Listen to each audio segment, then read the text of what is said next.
So I want to talk about different muses, and I tend to be one of the people that like I'll grasp an idea, and I'll sort of like obsess over it, and then see what part of an insight, concept, framework I can apply to like a larger thesis, right? So right now my thesis is around personal holding companies.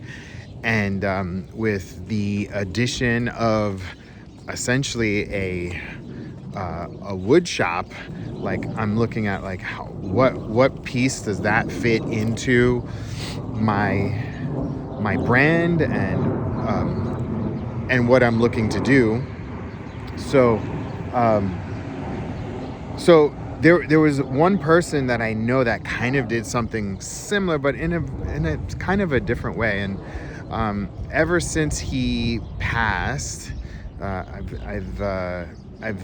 gone back and I've studied the work of Virgil Abloh from Off-White, and I just like the way he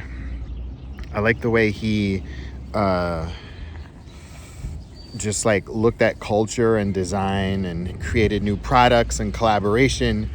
And I just love, like, he died in 2021, and I still go back to his Instagram to see like what his work and his, like, I've watched a couple of videos about his design process, and then today I just got curious about the ownership structure. Like, how did he fund it? Because like I come from this world, like, my whole career, where I was able to get funding to help implement ideas to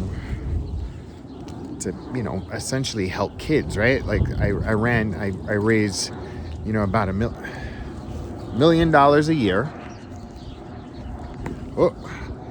I raise about $1 million a year to basically help kids go snowboarding, skateboarding, and surfing after school.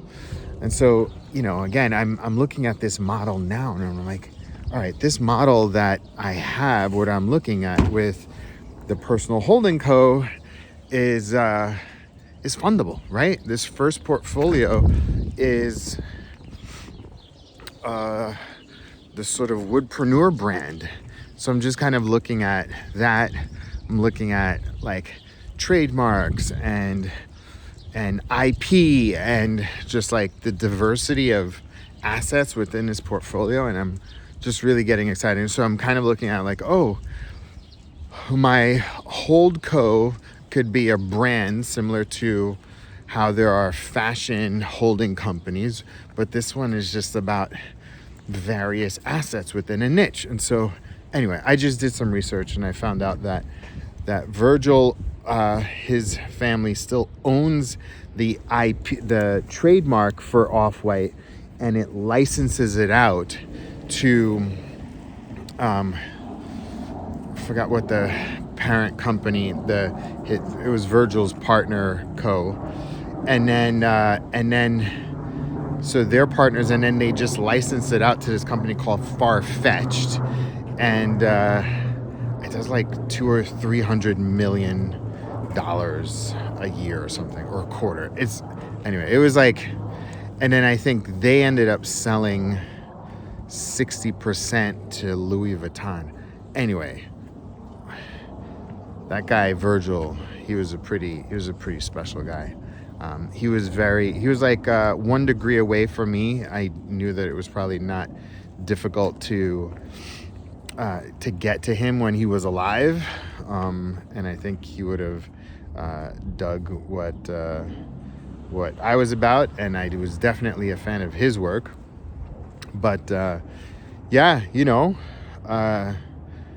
it's just kind of a reminder to put everything out there. Don't leave anything. And then, he did a lot. Like, he hustled a lot. He helped a lot of people. And I take a lot of inspiration. So I would say Virgil is definitely a muse and an inspiration to what I'm looking to do. He definitely carved his own path at a very, very young age and made a very big impact on the world. So anyway, I love all those qualities. He helped out.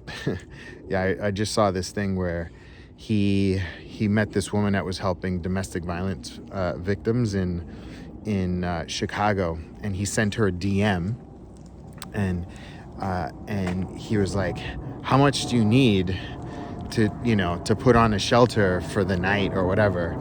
And she was like, I don't know. And so he was like, all right, I'm gonna help you. So he did a collaboration with Off-White and somebody else, and they raised $180,000, and he gave it all to her. And I think she said that she opened up 31 domestic violence shelters. That's fucking cool. That's so cool. That's so cool. It's so inspiring. Anyway, yeah, I'm definitely, my brain is spinning right now with ideas of what I could do with the wood shop. Like, oh my God, like everything. Like, my canvas is gonna be my community with wood. I'm so excited. Oh my God.